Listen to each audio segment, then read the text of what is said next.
देखिए साल 2010 का टाइम था और इसी टाइम पे मुंबई के अंदर नीरव मोदी का एक स्टोर था, काला घोड़ा एक लोकेशन है वहां पे। उसी के पास में पीएनबी की ब्रेडी हाउस वाली ब्रांच थी। तो ये जो ब्रेडी हाउस वाली पीएनबी की ब्रांच थी, इसमें 31 मार्च 2010 को फॉरेन एक्सचेंज डिपार्टमेंट में एक नया डेप्यूटी मैनेजर आता है, गोकुलनाथ शेट्टी। इसकी पोस्टिंग होती है और इसी पर्टिकुलर टाइम पे एक क्लर्क था, मनोज खरत, जो अभी मैंने पूरा स्विफ्ट मैसेजिंग का सिस्टम बताया था, वो इसी डिपार्टमेंट का इंचार्ज था। तो जब ये सारी चीजें हो रही थी तो नीरव मोदी के पास भी दुनिया भर से ऑर्डर आ रहे थे। तो इसके लिए नीरव मोदी ने गोकुलनाथ शेट्टी और मनोज खरत से बातचीत स्टार्ट की और फिर 2011 आते आते नीरव मोदी ने गोकुलनाथ शेट्टी को सेट कर लिया मतलब कि उससे साठगांठ कर ली। अब वो क्या साठगांठ करी वो भी आपको बताता हूं। नीरव मोदी गोकुलनाथ से कहता है कि देखो मुझे लोन चाहिए और मेरी कंपनी से एलओयू की रिक्वेस्ट तुम्हारे पास आएगी, फिर उसके बाद तुम सिक्योरिटी मांगोगे। तो तुम्हें बस एक काम करना है कि जब एलओयू की रिक्वेस्ट आएगी तो उसको तुम बस अप्रूव कर देना, लेकिन उसके बदले जो सिक्योरिटी देनी होगी उतने अमाउंट की वो मत लेना हमसे। तो ये जो नया मैनेजर आया था गोकुलनाथ शेट्टी, वो उसने उसको समझाया कि आप कैसी बात कर रहे हो, ये सारे रिकॉर्ड मेंटेन होते हैं सीबीएस के अंदर, ऑडिटिंग होती है, ये सारी चीजें पता चल जाएंगी। तो इस पे नीरव मोदी समझाता है उसको कि तुम एक काम करना, एलओयू हमारा अप्रूव करना, सिक्योरिटी हमसे मत लेना और ये सारी चीजें सीबीएस के अंदर एंट्री मत करना तुम। तो कहने का मतलब यह है कि बिना किसी सिक्योरिटी डिपॉजिट के लेटर ऑफ अंडरटेकिंग देके पीएनबी को लोन का गारंटर बना दो और बैंक के रिकॉर्ड में उसकी एंट्री भी मत करो। और इसके लिए मोटी रकम सेट कर दी गई थी, ये जो दोनों पीएनबी के ऑफिशियल थे उनके लिए। मैनेजर शुरू में आनाकानी करता लेकिन आगे चल के फिर मान जाता है। अब इसके कुछ महीने बाद मार्च 2011 आता है। इस दिन ये लोग डेट सेट करते हैं पीएनबी को गारंटर बना के एलओयू लेने के लिए। तो नीरव मोदी इस दिन मुंबई की जो पीएनबी वाली ब्रांच थी, एज पर प्लान इनको रीच आउट करता है, एलओयू के लिए अप्लाई करता है और इसके लिए ये अपनी कंपनी जिसका नाम था डायमंड आर यूएस, इसके थ्रू अप्लाई करता है। और ये जो एलओयू के लिए अप्लाई करते हैं, इसमें ये दिखाते हैं कि हांगकांग के अंदर से इनको पर्ल इंपोर्ट करने हैं इंडिया के अंदर और इसके लिए इनको एलओयू चाहिए। तो इसके लिए इनको लोन चाहिए और ये चाहते हैं कि पीएनबी से इनको एलओयू मिल जाए, यानी कि पीएनबी इनका गारंटर बन जाए। तो प्लान के हिसाब से ये लोग एलओयू के लिए अप्लाई करते हैं। मैनेजर गोकुलनाथ शेट्टी और मनोज खरत बिना सिक्योरिटी के एलओयू अप्रूव कर देते हैं। फिर इसके बाद हांगकांग वाले पीएनबी के नॉस्ट्रो अकाउंट में लोन के पैसे आते हैं और पेमेंट हो जाती है। और ये सब होने के बाद जो बैंक का सीबीएस होता है उसके अंदर मैनेजर गोकुलनाथ शेट्टी एंट्री ही नहीं करते हैं। कहने का मतलब यह है कि अब अगर नीरव मोदी ये लोन नहीं देता है या ये पैसे नहीं लौटाता है तो पीएनबी को देना होगा और पीएनबी के पास सिक्योरिटी के नाम पे कुछ भी नहीं है और इस पूरे पैसे की जिम्मेदारी पीएनबी की आ चुकी थी। लेकिन इसमें हैरानी की बात यह थी कि जो बैंक के ऑफिशियल्स थे, चलिए सीबीएस में एंट्री नहीं कर रहे थे अपनी सांठगांठ करके, लेकिन पीएनबी का जो नॉस्ट्रो अकाउंट था उसमें तो सारी ट्रांजैक्शंस होनी थी, वो तक किसी ने नहीं देखा। ये बहुत बड़ा कोइंसिडेंस था। 2013 में नीरव मोदी की कंपनी ने 2 अरब से ज्यादा का बिजनेस किया था, उसके बाद भी जो इंटरेस्ट प्रिंसिपल अमाउंट कुछ भी इसने नहीं लौटाया। जानबूझ के इसने पहले से ही मन बना रखा था कि इसको एक भी रुपया वापस नहीं करना। लेकिन फिर इसके कुछ टाइम बाद एक चीज ऐसी होती है जिसकी वजह से सारा स्कैम लोगों के सामने आता है। एक्चुअली 31 ऑफ मई 2017 को पीएनबी का डेप्यूटी मैनेजर गोकुलनाथ शेट्टी ये रिटायर हो जाता है और इसकी जगह पे दिनेश भारद्वाज जो थे वो मैनेजर बनते हैं। और इसमें इस चीज पे भी क्वेश्चन उठा था आगे चल के, क्योंकि गवर्नमेंट बैंक के रूल के हिसाब से ज्यादातर केसेस में बैंक में मैनेजर पोस्ट के स्टाफ को 3 साल से ज्यादा एक ही ब्रांच में नहीं रखा जाता, उसको ट्रांसफर कर दिया जाता है। लेकिन गोकुलनाथ शेट्टी के केस में एक्सेप्शन हुआ था, 7 साल से भी ज्यादा दिनों तक ये एक ही ब्रांच में रहते हैं और नीरव मोदी भी सिर्फ पीएनबी की इसी ब्रांच से एलओयू लेता था, बाकी और कोई ऑप्शन एक्सप्लोर नहीं करता था। तो ये भी बहुत बड़ा कोइंसिडेंस था। तो जब ये पीएनबी ब्रांच में नए मैनेजर आते हैं तो 6-7 महीने तक तो कुछ नहीं होता है, लेकिन फिर इसके बाद दोबारा से नीरव मोदी अपनी 3 company Stellar Diamond, Diamond R US और सोलर एक्सपोर्ट से फिर से एक नए एलओयू के लिए अप्लाई करवाता है, सेम पीएनबी ब्रांच से, जिसका अमाउंट था 323 करोड़। अब पुराना मैनेजर तो था नहीं जो तुरंत अप्रूवल कर देता। नए मैनेजर दिनेश भारद्वाज ने कहा कि एलओयू तो ठीक है आप अप्लाई कर रहे हो, लेकिन इसकी सिक्योरिटी में क्या रखोगे आप? तो इसके जवाब में नीरव मोदी के ऑफिशियल से गलती हुई, क्योंकि उसको लगा कि सिक्योरिटी इतने टाइम से नहीं दे रहे हैं तो शायद देनी नहीं होती होगी। तो इस वजह से गलती से उसने बोल दिया मैनेजर को कि क्या मजाक कर रहे हो आप, हमें बिना सिक्योरिटी डिपॉजिट के ही हर बार एलओयू मिल जाता है, चाहे तो आप अपना सिस्टम भी चेक कर सकते हो। ये सुनते ही मैनेजर के पैरों के नीचे से जमीन निकल गई। उसने जब सिस्टम में भी चेक किया तो सही में ऐसा ही हो रहा था।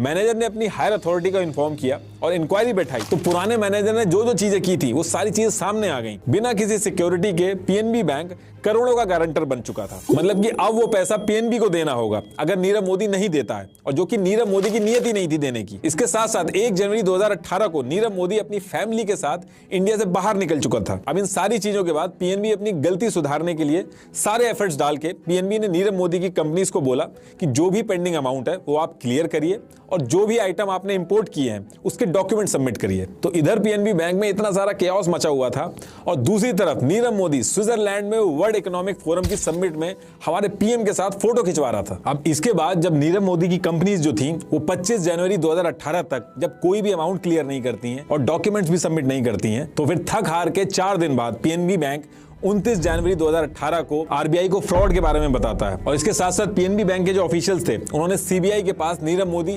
और उसकी जितनी भी कंपनीज थी उसके खिलाफ एफआईआर रजिस्टर कर दी और बाकी जितने भी एसोसिएटेड अकाउंट थे नीरव मोदी के उन सबको फ्रीज कर दिया। इस पूरी छानबीन में 10 पीएनबी के एम्प्लॉइज थे जिनके ऊपर शक था, उनको सस्पेंड कर दिया गया। ये इतने लोग जो आप स्क्रीन पे देख रहे हो इनके ऊपर कार्रवाई करी पीएनबी की हायर अथॉरिटी ने। सीबीआई की जब इंक्वायरी चालू हुई तो उसमें यह सामने आया कि नीरव मोदी के जो मैनेजर्स थे उनके पास पीएनबी के सिस्टम के इलीगल एक्सेस भी थे। उनके पास ये जो स्विफ्ट सिस्टम थे उनके लॉगिन क्रेडेंशियल जैसे लॉगिन पासवर्ड सब थे, जिससे वो क्या करते थे स्विफ्ट सिस्टम पे अपने एलओयू खुद ही वेरीफाई कर देते थे और ऑथराइज कर देते थे और हर एलओयू के बदले में पीएनबी के करप्ट ऑफिसर्स को उनका कमीशन मिल जाता था। अब ये सारी चीजें जब सामने आई थी तो समझ में आ गया था कि बहुत बड़े लेवल पे चल रहा है और ये प्री प्लान्ड स्कैम है। तो फिर इसके बाद 4 फरवरी 2018 को सीबीआई ने नीरव मोदी के अगेंस्ट में लुकआउट नोटिस जारी किया ताकि एक बार नीरव मोदी को बुला के इंक्वायरी की जा सके, लेकिन कोई भी फायदा नहीं हुआ।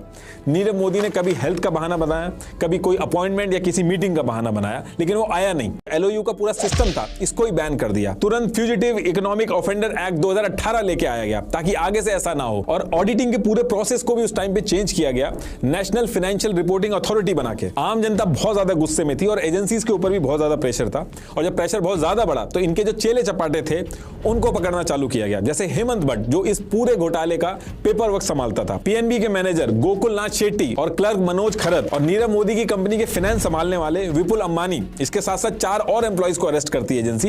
ये विपुल अंबानी मुकेश अंबानी के चचेरे भाई हैं। इसके बाद बीजेपी और कांग्रेस भी एक दूसरे को बहुत ज्यादा ब्लेम करती है और गवर्नमेंट का प्रेशर पड़ता है और सीबीआई को यह कहा जाता है कि कैसे भी करके नीरव मोदी को इंडिया में लेके आया जाए। तो इसके कुछ ही महीने बाद सीबीआई इंटरपोल इंटरनेशनल पुलिस जो है उससे भी हेल्प मांगती है। इंटरपोल जो थी वो राइट अवे अपनी इंक्वायरी स्टार्ट करती है और इससे एक हेल्प भी होती है कि 2 जून 2018 को नीरव मोदी के खिलाफ मनी लॉन्ड्रिंग के केस में रेड कॉर्नर नोटिस जारी कर देती है। रेड कॉर्नर नोटिस एक अलर्ट होता है जिसमें इंटरपोल दुनिया भर के देशों को यह इन्फॉर्म करती है कि इस आदमी को लोकेट करके जहां भी आपकी कंट्री में अगर आपको मिलता है तो जिस देश में उसने क्राइम किया है उसको सौंप दो आप। अब इसके बाद क्या होता है कि दुनिया भर की पुलिस नीरव मोदी को ढूंढने में लग जाती है। इसके बाद पता चलता है कि नीरव मोदी पिछले 1 साल से लंदन के सेंट्रल पॉइंट टावर में एक बहुत ही लग्जरी अपार्टमेंट में जिसकी कीमत 70 से 80 करोड़ थी उसको खरीद के वहीं पे रह रहा था। अब जब इसकी लोकेशन पता चल जाती है तो यूके की गवर्नमेंट इंडिया की तरफ से जो एक्सट्रेडिशन की रिक्वेस्ट आई थी इसको यूके के कोर्ट में भेज देती है। अब ये सारे प्रोसेस के बाद 18 मार्च 2019 को नीरव मोदी के लिए अरेस्ट वारंट निकलता है और फिर 20 मार्च 2019 को नीरव मोदी को अरेस्ट करके वेस्टमिंस्टर कोर्ट में प्रेजेंट किया जाता है। अब कोर्ट में जब सुनवाई होती है तो नीरव मोदी हर चीज के लिए साफ मना कर देता है, लेकिन प्रूफ काफी स्ट्रॉन्ग थे नीरव मोदी के खिलाफ तो उसको वेंट्सवर्थ जेल में डाल दिया जाता है और फिर इसके बाद यहीं से इसकी वीडियो कॉल के थ्रू सुनवाई स्टार्ट होती है। इसके बाद कई दिनों तक इसका केस चलता है। मेनली इस टाइम पे ये हो रहा था कि इंडिया यूके से नीरव मोदी की मांग कर रहा था, लेकिन नीरव मोदी का जो वकील था वो यूके के कोर्ट के अंदर नीरव को मेडिकल और ह्यूमन राइट के ग्राउंड पे बचाने की कोशिश कर रहा था, जिसकी वजह से इंडिया चाह के भी वापस नहीं ला पा रहा था नीरव मोदी को। यूके के आर्टिकल 3 प्रोहिबिशन ऑफ टॉर्चर में यह है कि पनिशमेंट के नाम पे आप किसी को टॉर्चर नहीं कर सकते और आर्टिकल 6 यानी कि right to a fair trial जिसमें अक्यूज का फेयर ट्रायल होना चाहिए, इन सब का यूज करके नीरव मोदी के वकील ने नीरव की मेंटल हेल्थ रिपोर्ट सबमिट की कि वो अपनी जान ले सकता है ऐसी सिचुएशन में अगर उसको इंडिया भेजा गया और उसकी मां भी पहले ऐसे कर चुकी है तो बहुत रिस्की होगा। दूसरा, नीरव मोदी के वकील ने कहा कि इंडिया के अंदर नीरव को अपने डिफेंस की आजादी नहीं मिल सकती क्योंकि इंडिया के अंदर जितने भी पॉलिटिशियंस हैं वो इसको पॉलिटिकल मुद्दा बना रहे हैं और इसको प्रूफ करने के लिए नीरव मोदी का जो वकील था उसने इंडिया के कुछ न्यूज आर्टिकल और इंडिया के नेताओं ने कुछ स्टेटमेंट दे रखे थे जिसमें नेताओं ने ऐसा बोल रखा था कि इसको छोड़ेंगे नहीं, तो इसके प्रूफ भी सबमिट किए इसके वकील ने और जो पुतले वगैरह जलाए गए थे उसके भी वीडियो इन्होंने सबमिट किए। अब नीरव मोदी का वकील ये सारी चीजें कर रहा था, इसके बाद इंडिया की तरफ से भी रिप्लाई गया कि ये सब जो बोला जा रहा है बचने के लिए बोला जा रहा है, इंडिया में फेयर ट्रायल होगा। इंडिया ने बैरक नंबर 12 एक स्पेशल सेल है उसकी वीडियो भी बना के यूके के कोर्ट में भेजी कि आप देख लो नीरव मोदी के साथ एकदम फेयर ट्रायल होगा। अब इसके बाद कई दिन तक सुनवाई चलती है और फिर 25 फरवरी 2021 को वेस्टमिंस्टर कोर्ट ने सारे सबूत देखे और अपने फैसले में नीरव मोदी को दोषी करार दिया और सारी चीजें फिक्स हो गई थी कि नीरव मोदी को अब इंडिया भेजा जाएगा। इनफैक्ट 15 अप्रैल 2021 को यूके ने एक्स्ट्राडिशन ऑर्डर जो था उसको भी साइन कर दिया था। लेकिन इसके बाद 9 अगस्त 2021 को नीरव मोदी यूके के हाई कोर्ट पहुंच जाता है। वहां भी कई सारी सुनवाई चलती है, सेम डिस्कशन वहां पे भी होते हैं। लेकिन हाई कोर्ट ने भी 9 नवंबर 2022 को सुबह 10:30 बजे अपना फैसला सुनाया और नीरव मोदी को इंडिया को हैंड ओवर करने को कहा। यहां भी नीरव मोदी मानता नहीं है, सुप्रीम कोर्ट जाने का ट्राई करता है। लेकिन लंदन के रॉयल कोर्ट्स ऑफ जस्टिस के जज जो थे